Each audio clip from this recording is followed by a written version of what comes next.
Di tengah riuhnya kota Jakarta, saat klakson bersahutan dan langkah kaki tak henti bergemuruh, seorang perempuan berdiri mematung di tepi trotoar. Bukan karena ia tersesat, tapi karena hatinya yang mendadak bergetar hebat. Itu Susi Susanti, legenda bulu tangkis Indonesia. Perempuan yang namanya tercatat dalam sejarah dunia olahraga. Tapi hari itu, bukan sorakan penonton yang menggetarkan jiwanya, melainkan tatapan mata seorang pria yang duduk beralaskan kardus. Dengan wajah tirus, rambut, kusut dan kulit yang terbakar matahari, ia mengenalnya. Lebih tepatnya, ia pernah mencintainya, Ardi. Cinta pertama Susi saat masih remaja. Dulu mereka berdua saling menyemangati di balik bangku sekolah, menyisipkan surat cinta di buku perpustakaan, memimpikan masa depan yang besar, lalu terpisah oleh kenyataan hidup. Dan kini, puluhan tahun kemudian, pria itu duduk di jalan, tersisih, tak dikenali siapapun, kecuali oleh Susi. Susi melangkah pelan. Jantungnya berpacu. Ia takut salah, takut kecewa, tapi setiap langkah makin memperjelas. Itu memang Ardi. Saat matanya bertemu mata pria itu, waktu seperti berhenti. Ardi mendongak, seolah tak percaya. Bibirnya bergetar, suaranya serak dan pelan. Susi? Dan di sanalah semuanya bermula. Bukan kisah baru, tapi kebangkitan dari kisah yang nyaris dilupakan. Sebuah pertemuan yang tak hanya mengubah hidup dua orang, tapi juga membangkitkan kembali harapan bagi ratusan jiwa yang telah lama kehilangan arah. Dan apa yang terjadi setelahnya benar-benar mengejutkan. Susi berjongkok perlahan di depan pria itu, mengabaikan tatapan heran dari pejalan kaki yang lalu lalang. Ia menggenggam tangan Ardi, tangan yang dulu pernah menyentuhnya dengan hangat, tapi kini dingin dan kasar, tanda bahwa hidup tidak pernah memberinya kemewahan untuk istirahat. Apa yang terjadi padamu, Di? Bisiknya dengan suara tercekat. Ardi menunduk, nafasnya berat, wajahnya merah karena malu. Suaranya nyaris tak terdengar. Aku kehilangan semuanya, Sus. Pekerjaanku, orang tuaku, arah hidupku. Aku nggak tahu harus kemana. Aku malu banget ketemu kamu dalam keadaan kayak gini. Susi menatapnya dengan mata yang mulai berkaca-kaca. Perasaannya campur aduk, sedih, syok, marah pada dunia, dan rasa ingin melindungi pria ini dari semuanya. Pria yang dulu penuh semangat, kini menunduk karena dunia terlalu kejam. Ikut aku, Nori, ucap Susi pelan, tapi penuh ketegasan. Ardi mengangkat kepalanya, bingung. Kemana? Ke tempat di mana kamu bisa tidur dengan tenang malam ini, di mana kamu bisa mandi, makan, dan kita bisa bicara. Kita punya banyak yang harus diceritakan. Ia ragu. Tapi di matanya ada percik harapan kecil yang mungkin sudah lama padam. Susi menggandeng tangan Ardi, membawanya menuju mobil yang terparkir di seberang jalan. Mobil mewah dengan interior yang sangat kontras dengan jaket sobek Ardi. Tapi Susi tidak peduli, ia hanya tahu satu hal. Pria yang pernah ia cintai sedang hancur. Dan ia tidak akan membiarkannya terpuruk sendirian. Sepanjang perjalanan, mereka tidak banyak bicara. Ardi sibuk menatap jendela, menyembunyikan rasa malu dan kegugupan. Susi mencoba menenangkan diri. Matanya menatap lurus ke depan, tapi hatinya penuh pertanyaan. Mereka tiba di sebuah rumah singgah milik yayasan sosial yang ia dirikan bersama temannya. Tempat itu biasanya digunakan untuk membantu mantan atlet dan warga kurang mampu yang sedang dalam masa pemulihan. Tapi hari itu, tempat itu akan menerima satu tamu yang paling istimewa dalam hidupnya. Selamat datang, Bu Susi, sapa seorang staf. Susi menunjuk ke Ardi. Tolong bantu Pak Ardi, bantu dia mandi, beri pakaian bersih, dan makanan hangat. Dia teman lama saya. Ardi hanya bisa menatapnya sejenak, penuh haru. Ia tak berkata apa-apa, tapi matanya bicara banyak. Dan saat pintu kamar mandi itu tertutup, Susi terduduk di sofa ruang tamu. Napasnya berat. Hari itu, ia tidak hanya bertemu kembali dengan cinta lamanya. Ia bertemu dengan bagian dari dirinya yang dulu ia tinggalkan, dan kini meminta untuk ditemukan kembali. Tapi ini baru permulaan. Beberapa jam berlalu, Susi masih duduk di ruang tamu rumah singgah. Di dinding, tergantung foto-foto para atlet muda, anak-anak binaan yayasan yang kini memiliki masa depan cerah. Di antaranya ada juga potret dirinya, tersenyum di atas podium, mengenakan medali emas, simbol dari masa lalu yang penuh kejayaan. Langkah kaki pelan terdengar dari arah kamar mandi. Susi menoleh, Ardi muncul. Rambutnya kini bersih, janggutnya dicukur rapi, dan ia mengenakan kaos polos dan celana panjang yang sederhana tapi bersih. Penampilannya berubah drastis. Tapi yang membuat Susi tercekat adalah sorot matanya. Itu mata Ardi yang dulu ia kenal. Mata penuh tekad, tapi kini membawa luka yang dalam. Mereka duduk saling berhadapan. Susi menyodorkan secangkir teh hangat. "Kamu lapar?" Ardi mengangguk. "Tadi dikasih sup. Aku udah lama banget enggak makan makanan yang benar." Ia menunduk. "Maaf, Sus. Aku enggak pantas nerima ini semua." Susi menggeleng pelan. "Setiap orang pantas, Ardi. Kamu bukan penjahat. Kamu hanya tersesat sebentar." Dan disitulah Ardi mulai bicara. Perlahan, terbata-bata, tentang bagaimana ia kehilangan pekerjaan di perusahaan ekspedisi setelah sakit panjang. Tentang bagaimana ia bertahan hidup dengan pekerjaan serabutan yang tak cukup untuk sewa kos. Tentang malam-malam dingin di trotoar. Dan pagi-pagi yang tak pernah menjanjikan apapun kecuali lapar dan rasa malu. "Aku tidur di bawah jembatan kadang. Sus, aku enggak percaya hidup bisa berubah secepat ini. Waktu lihat kamu tadi di jalan, aku pikir aku mimpi." Susi menatap wajah itu lama. Wajah yang dulu ia rindukan bertahun-tahun, kini penuh luka. Tapi luka itu tak menghapus siapa dia sebenarnya. Dan aku lihat pria yang dulu pernah bermimpi jadi guru olahraga, yang suka bantu orang. "Kamu masih orang yang sama, Di. Aku tahu." Itu. Mereka saling menatap dalam diam. Tidak ada gelar, tidak ada status. Hanya dua orang yang pernah saling mencintai. Duduk kembali setelah kehidupan menyeret mereka ke arah yang tak terduga. Hari mulai gelap. Lampu kota menyala satu persatu. Tapi di ruang itu, cahaya yang paling terang adalah kenyataan bahwa dua hati yang dulu hancur, kini duduk bersama. Dan diam-diam, keduanya tahu, ini bukan sekadar nostalgia. Ini adalah awal dari sesuatu yang belum selesai. Pagi harinya, Susi datang lebih awal ke rumah singgah. Di tangannya, ia membawa dua raket bulu tangkis tua dan sepasang sepatu olahraga, bekas milik pelatih lamanya. Di wajahnya ada semangat yang berbeda, campuran harapan dan keberanian untuk memulai sesuatu yang baru. Begitu melihat Ardi, ia menyapa ceria, "Siap latihan, Pak Guru?" Ardi tertawa kecil, kaku tapi hangat. Sudah lama sekali ia tidak mendengar panggilan itu. Tak lama kemudian, mereka tiba di sebuah lapangan bulu tangkis sederhana, tertutup, bersih, dan sunyi. Tempat itu merupakan fasilitas gratis yang dibangun. Yayasan Susi untuk anak-anak dari keluarga tidak mampu. Anak-anak mulai berdatangan. Mereka membawa raket bekas, mengenakan sepatu lusuh, tapi wajah mereka berseri-seri. Saat melihat Susi, mereka bersorak kecil. Tapi ketika mereka melihat Ardi, yang berdiri di sampingnya, canggung tapi tersenyum. Mereka menatap penasaran. Susi melangkah ke tengah lapangan dan berkata, lantang, "Anak-anak, ini Pak Ardi. Dulu dia salah satu pemain bulu tangkis terbaik di sekolah saya. Hari ini, dia akan bantu kita latihan." Ardi terkejut. Ia menoleh cepat ke arah Susi, berbisik, "Aku cuma mau lihat-lihat, Sus." Tapi Susi menepuk bahunya pelan. Cukup berdiri di depan mereka. Itu sudah lebih dari cukup. Latihan pun dimulai. Awalnya, Ardi hanya memukul pelan, bolak-balik, dengan gerakan kaku. Tapi seiring waktu, teknik dasar yang dulu tertanam dalam tubuhnya perlahan muncul kembali. Refleks lamanya aktif, otot-ototnya mulai merespons seperti dulu. Keringat membasahi pelipis, tapi senyum tak pernah hilang dari wajahnya.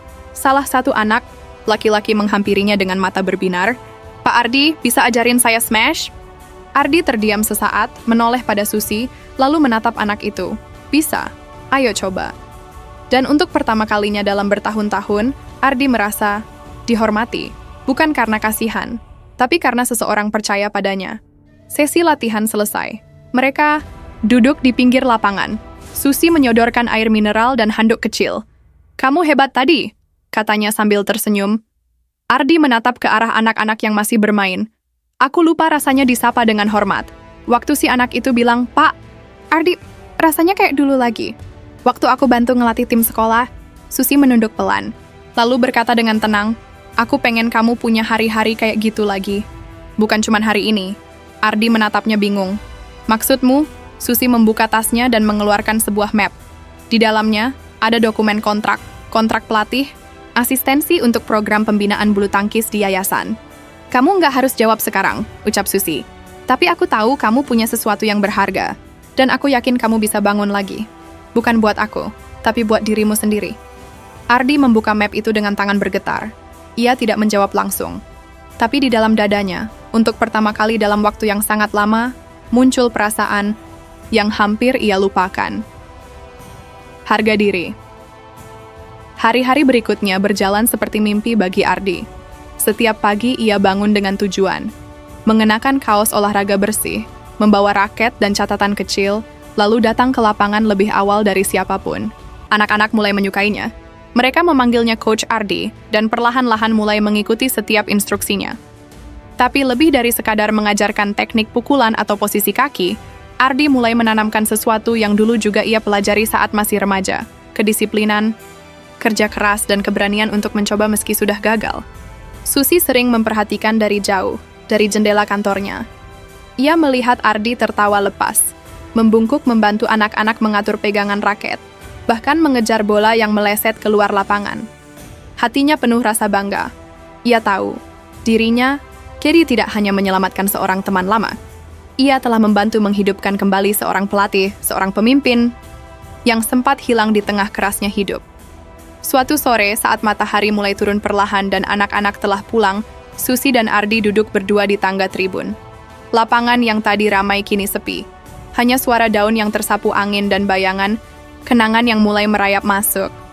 "Terima kasih, Sus," ucap Ardi pelan. "Aku nggak tahu harus bilang apa lagi. Aku cuma tahu, aku nggak nyangka bisa berdiri lagi." Susi tersenyum lembut. "Kamu nggak perlu bilang apa-apa. Kamu sudah melampaui semua harapan." Ardi menatap ke depan, ke arah lapangan kosong. "Dulu waktu aku tidur di jalan, setiap malam aku mikir, kenapa hidup bisa berubah secepat itu? Tapi sekarang, setiap pagi aku bangun dan mikir, kenapa kamu enggak pernah berubah?" Susi terdiam. Matanya menerawang jauh. Lalu ia berbisik, "Aku berubah, Di. Tapi mungkin, hatiku masih menyimpan orang-orang yang pernah berarti dalam hidupku. Termasuk kamu." Mata Ardi berkaca-kaca. Ia membuang pandang sebentar, tapi lalu berkata lirih, "Kamu tahu enggak, Sus? Dulu aku nyesel karena kita putus. Aku pikir kita akan selalu bersama. Tapi ya, hidup punya jalannya sendiri." Susi menoleh padanya, tersenyum pelan, tidak menjawab. Tapi dalam diamnya, ada pengakuan, bukan hanya pada Ardi, tapi pada dirinya sendiri, bahwa cinta pertama mereka belum selesai. Hari itu, Susi membawa Ardi ke sebuah toko perlengkapan olahraga. Ia membelikan Ardi raket profesional, tas pelatih, sepatu, dan peluit. Saat Ardi menolak, Susi hanya berkata satu hal, sambil menatap matanya dalam-dalam. "Ini bukan hadiah, ini investasi." Dan saat mereka melangkah keluar dari toko, seorang pria tua memanggil dari seberang jalan sambil mengacungkan koran pagi. "Bu, Susi, ini koran hari ini. Ada foto ibu dan pelatih baru. Hebat sekali." Susi dan Ardi menatap koran itu. Di halaman depan ada foto mereka berdua. Susi sedang memberikan raket kepada Ardi, dikelilingi anak-anak yang tersenyum lebar. Judulnya, Legenda Bulu Tangkis dan Pelatih Jalanan. Kolaborasi yang menyentuh hati Ardi tertawa pelan. "Dulu aku malu dilihat orang. Sekarang, malah masuk koran." Susi menggenggam bahunya. "Karena kamu layak dilihat, Di. Karena kamu..." Udik Furaris Kenebri. Tapi belum semua dari masa lalu Ardi tenang. Dan apa yang terjadi di hari berikutnya akan mengguncang hatinya lebih dalam lagi. Sejak artikel itu viral, nama Ardi mulai dikenal luas. Banyak orang penasaran dengan sosok pelatih jalanan yang bangkit kembali berkat tangan dingin Susi Susanti. Beberapa media mencoba menghubungi yayasan untuk mengundangnya ke acara bincang-bincang. Tapi Ardi menolak. "Aku belum siap tampil di depan kamera. Biarkan aku fokus sama anak-anak dulu," ujarnya tenang kepada Susi. Susi mengangguk penuh pengertian. Ia tahu, pemulihan sejati bukan soal tampil di layar kaca, tapi soal merajut kembali harga diri. Dalam diam. Namun tidak semua dari masa lalu Ardi senyap. Suatu pagi, saat sesi latihan baru dimulai, seorang pria paruh baya datang ke lapangan. Ia mengenakan batik rapi dan tampak gugup saat melihat Ardi sedang melatih. Pria itu menghampiri Susi dengan langkah ragu. "Maaf, Ibu Susi. Saya Pak Yusuf. Dulu kepala sekolah SMA tempat Ardi dan ibu sekolah." Susi langsung mengenalinya. "Pak Yusuf, sudah lama sekali. Pak Yusuf tersenyum tapi matanya berkaca-kaca. Saya baca tentang Ardi di koran. Saya tidak percaya dia masih hidup. Dulu dia siswa kebanggaan kami. Tapi setelah lulus kabarnya hilang. Susi menatap lapangan. Dia memang hilang, Pak. Tapi sekarang, dia kembali. Dan bukan hanya sebagai pelatih, tapi sebagai dirinya yang utuh. Saat sesi latihan usai, Susi mengantar Pak Yusuf menghampiri Ardi. Pak Ardi, sapa Pak Yusuf perlahan. Masih ingat saya? Ardi menatap pria itu lama. Lalu tersenyum kecil. Pak Yusuf, guru olahraga pertama saya. Pak Yusuf langsung memeluknya. Maafkan saya, Ardi. Saya seharusnya mencarimu. Tapi saya tidak melakukan apa-apa. Saya bangga. Sekali hari ini melihat kamu. Ardi membalas pelukan itu. Saya juga minta maaf, Pak, karena saya menghilang. Tapi sekarang, saya belajar berdiri lagi. Momen itu membuat banyak staf yayasan meneteskan air mata. Dua orang, guru dan murid, saling memaafkan dan menyambung kembali kisah lama dengan penuh penghargaan. Malamnya, Susi duduk di balkon rumahnya, menatap langit. Ia memikirkan perjalanan Ardi. Tentang betapa banyak orang yang menyerah, hanya karena tak ada satu tangan pun yang terulur saat mereka terjatuh. Dan dalam hatinya, ia sadar, menyelamatkan seseorang bukan soal menyelamatkan hidup mereka, tapi memberi mereka ruang untuk menyelamatkan diri sendiri. Seiring waktu, Ardi tak hanya menjadi pelatih. Ia mulai menjadi tempat curhat anak-anak. Mereka menceritakan kegelisahan, ketakutan akan masa depan, bahkan trauma keluarga. Dan Ardi selalu punya satu jawaban sederhana. Jangan takut gagal. Aku gagal berkali-kali. Yang penting, kamu bangkit lagi. Hubungannya dengan Susi juga tumbuh. Diam-diam, perlahan, tapi dalam. Hingga suatu sore, seorang gadis kecil mendekati Susi yang sedang duduk di tribun. Bu Susi, Pak Ardi itu suami ibu ya? Susi tersenyum. Belum, tapi mungkin sebentar lagi. Beberapa minggu kemudian, mereka mengadakan acara kecil di taman yayasan. Tak ada gaun mewah atau karpet merah. Hanya bunga sederhana, lilin kecil, dan cinta yang tidak lagi malu-malu. Di depan anak-anak binaan dan sahabat yayasan, Ardi menggenggam tangan Susi. Dulu aku kehilangan segalanya, tapi saat kamu datang, kamu bukan cuma mengembalikanku, kamu menyelamatkanku. Susi membalas, karena aku percaya, cinta pertama tidak selalu harus tinggal di masa lalu. Kadang, dia hanya menunggu waktu yang tepat untuk hidup kembali. Anak-anak bersorak. Bagi mereka, ini bukan sekadar pernikahan, tapi bukti bahwa setiap orang bisa bangkit. Setiap orang bisa dicintai lagi. Beberapa bulan setelah pernikahan mereka, program pelatihan sosial berkembang pesat. Banyak organisasi mulai mendukung. Bahkan mantan atlet nasional bergabung sebagai relawan. Ardi kini dikenal bukan sebagai mantan tunawisma, tapi sebagai pelatih yang menginspirasi. Suatu pagi, Susi mengajak Ardi ke kantor yayasan. Ia menyerahkan sebuah map berisi proposal kerja sama dengan Lembaga Kepemudaan Nasional. Kamu akan jadi koordinator program baru. Gajinya sudah tetap. Dan kamu bisa bangun timmu sendiri. Ardi membuka map itu dengan tangan bergetar. Sus, aku bahkan belum sepenuhnya percaya diri. Dan kamu mau aku jadi pemimpin. Susi menatapnya. Kamu sudah jadi pemimpin sejak pertama kali kamu berdiri di depan anak-anak itu. Kamu cuma belum menyadarinya. Beberapa hari kemudian, saat peluncuran program baru, Ardi berdiri di panggung kecil, mengenakan jaket dengan logo yayasan. Ia memperkenalkan timnya kepada tamu-tamu. Di akhir pidatonya, ia menatap ke arah Susi yang duduk di barisan depan. Aku berdiri di sini hari ini karena ada satu orang yang memutuskan untuk tidak menghindar saat melihatku di jalan. Karena dia memilih untuk melihat bukan siapa aku sekarang, tapi siapa aku pernah jadi, dan siapa aku bisa jadi kembali. Tepuk tangan memenuhi ruangan. Tapi yang paling mengguncang bukan pidatonya, melainkan langkah Susi yang naik ke atas panggung. Ia menggenggam tangan Ardi dan berkata, dan sekarang, dia bukan hanya bagian dari program ini, tapi bagian dari hidup saya. Ruangan hening sejenak, lalu meledak dalam air mata dan tepuk tangan. Beberapa bulan berlalu, hidup mereka berjalan dalam harmoni yang sederhana. Susi tetap menjadi inspirasi banyak orang. Ardi tetap melatih, mendengar, dan memulihkan. Cinta mereka tidak heboh, tapi kuat. Dan perlahan-lahan, tanpa disadari, telah menyembuhkan begitu banyak orang di sekitarnya. Dan saat anak-anak bertanya kapan Susi dan Ardi akan punya anak, mereka hanya tertawa. Karena bagi mereka anak-anak di lapangan itu Sudah cukup menjadi bukti bahwa cinta, saat diberi kesempatan kedua, bisa menyelamatkan lebih dari satu jiwa. Jika cerita ini menyentuh hati Anda, tinggalkan komentar bagian mana yang paling membuat Anda menangis, tersenyum, atau berpikir ulang tentang hidup. Jangan lupa untuk like, subscribe, dan aktifkan lonceng notifikasi agar tidak ketinggalan kisah-kisah mengharukan berikutnya. Sampai jumpa di kisah yang tak terungkap berikutnya.